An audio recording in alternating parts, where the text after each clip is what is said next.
Hello student, हम लोग class 10th के मैथ का पहला चैप्टर वास्तविक संख्याएं रियल नंबर्स का अध्ययन कर रहे थे, जिसमें हम लोगों ने पढ़ा यूक्लिड विभाजन एल्गोरिथम।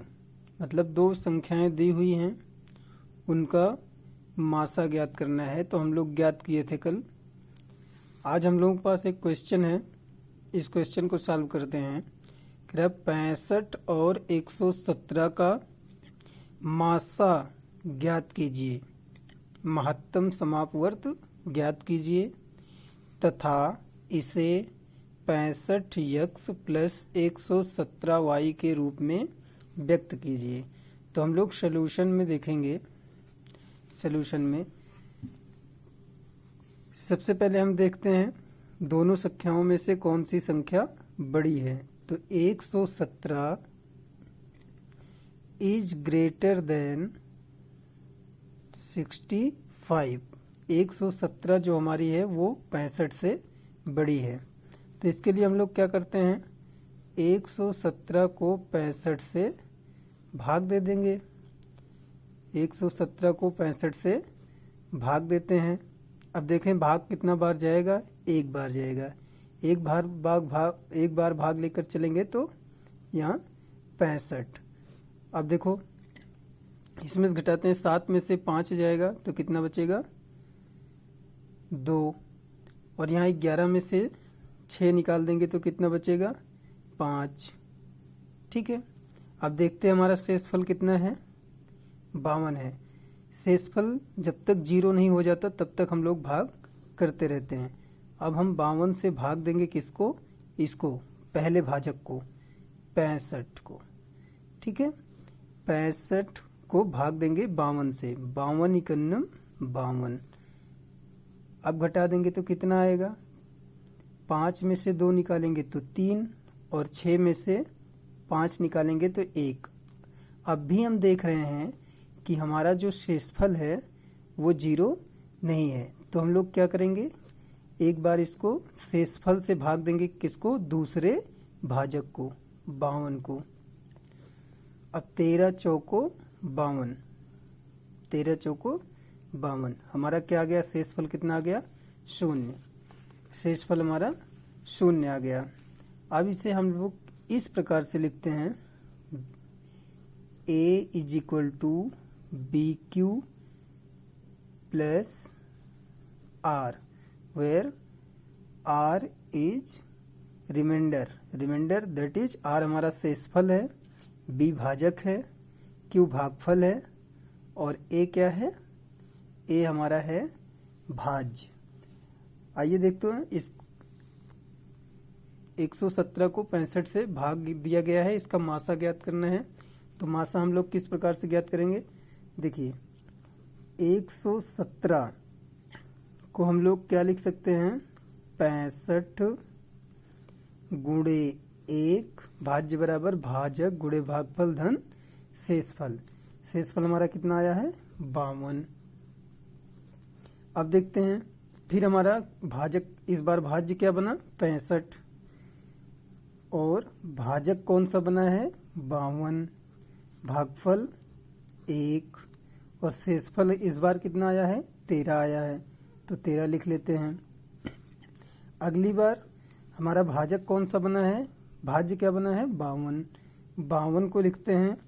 इसके लिए भाजक कौन सा है हमारा, 13 है और भागफल कितना है, 4 और शेषफल कितना आया, 0।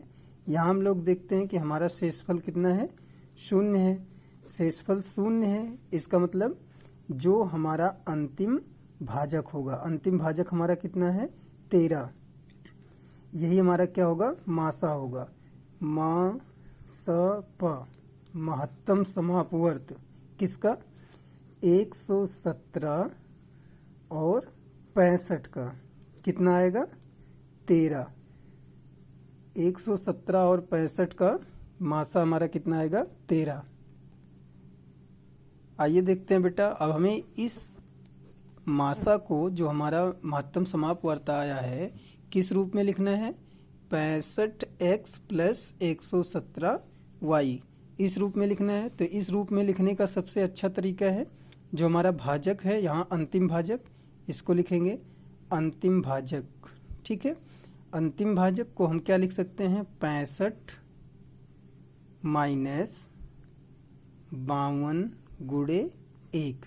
देखो यहाँ से चलते हैं, 13 इज इक्वल टू यहाँ पहुँचते हैं, फिर इस वाले टर्म को लिखेंगे 13 is equal to 65 minus 52 into 1। अगली बार हम लोग क्या लिखते हैं, यहाँ देखो अंतिम भाजक पर चले थे ना, अंतिम भाजक से यहाँ पहुँचे थे, यहाँ से यहाँ।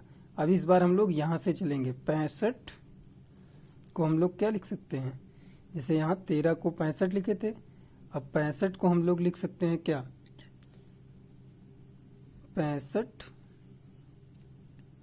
यहाँ देखते हैं सबसे पहले, यहाँ 65 और यक्स के रूप में ही लाना है, 65 यक्स के रूप में लाना है, तो यहाँ हमारा 65 आ गया है 65। तब हम इसको ऐसे ही रहने देंगे 65। अब आगे हम लोग क्या किए हैं, माइनस, यहाँ से देखते हैं 13 को हम लोग क्या लिख सकते हैं, 65 माइनस 52 गुणे 1, ऐसे लिख लिए। फिर अब 65 यहाँ हम देखते हैं, हमें 65 यक्स के रूप में ही लाना है, तो यहाँ तो 65 आ चुका है हमारा, तो इसके लिए हम इस 65 को क्या लिख सकते हैं, इस 65 को लिख सकते हैं 117 माइनस 65, 117 माइनस 65 गुणे 1, क्या लिख सकते हैं, 117 माइनस 65 गुणे 1 लिख सकते हैं। अब इसको सॉल्व करेंगे तो कितना आएगा, सॉल्व कर लेते हैं तो कितना आ जाएगा, 65, सॉरी यहाँ में 65 नहीं लिखना था, 65 माइनस 117 और ये माइनस माइनस प्लस, 65 और माइनस माइनस प्लस, ये 65 हो गया। अब इसको हम लोग क्या लिख सकते हैं, ये 65 धन 65, 65 धन 65, ये कितना हो जाएगा, 65 गुणे 2 माइनस 117, 65 गुणे 2 माइनस 117। यहाँ हम लोग देख रहे हैं 65 यक्स और प्लस 117 वाई, इस रूप में लाना है, तो हमारा आ गया है बेटा उसी रूप में, 65 गुणे 2 प्लस 117 गुणे माइनस 1। यहाँ देखो 65 यक्स प्लस 117 वाई के रूप में आ गया, तो यक्स का मान हमारा कितना हो जाएगा, 2, एक्स इज इक्वल टू 2 और y is equal to minus 1। इसी रूप में व्यक्त करना था बेटा हमें, मासा को, जो हमारा अंतिम भाजक होता है वो मासा होता है, इस मासा को हमें किस रूप में व्यक्त करना था, इस रूप में व्यक्त करना था, और यहाँ पर हम लोग व्यक्त कर लिए। अगर ऐसे कोई क्वेश्चन दे दे कि हमें जो हमारा अंतिम भाजक मासा है उसे इस रूप में व्यक्त कर सकते हैं, तो इसका मान निकालिए, यक्स और वाई का मान निकालिए। तब हम लोग कैसे क्वेश्चन करेंगे, देखते हैं आगे क्वेश्चन।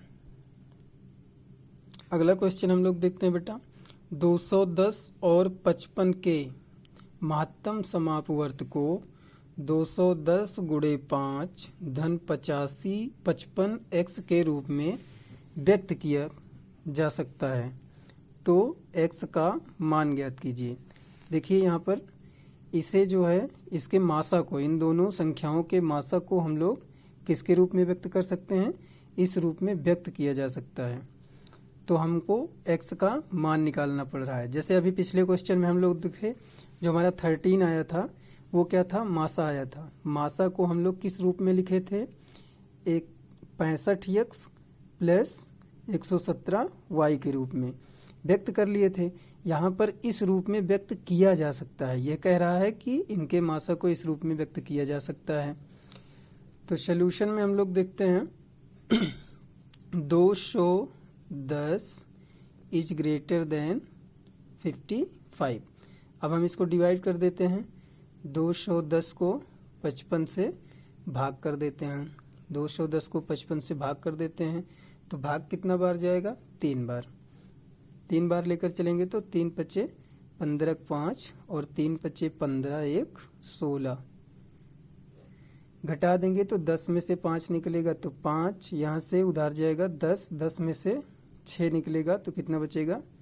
4 और यहाँ 45 बचा। अब हम देख रहे हैं हम लोग कि शेषफल हमारा 0 नहीं है। 0 नहीं है तो इस 45 से भाग करेंगे किसको? 55 को। जो हमारा शेषफल है उससे भाग करेंगे प्रथम भाजक को। तो 45 51 45। अब कितना बचा? 55, 10 बचा। 10 से हम भाग किसको करेंगे? 45 को। किसको भाग करेंगे? 45 को।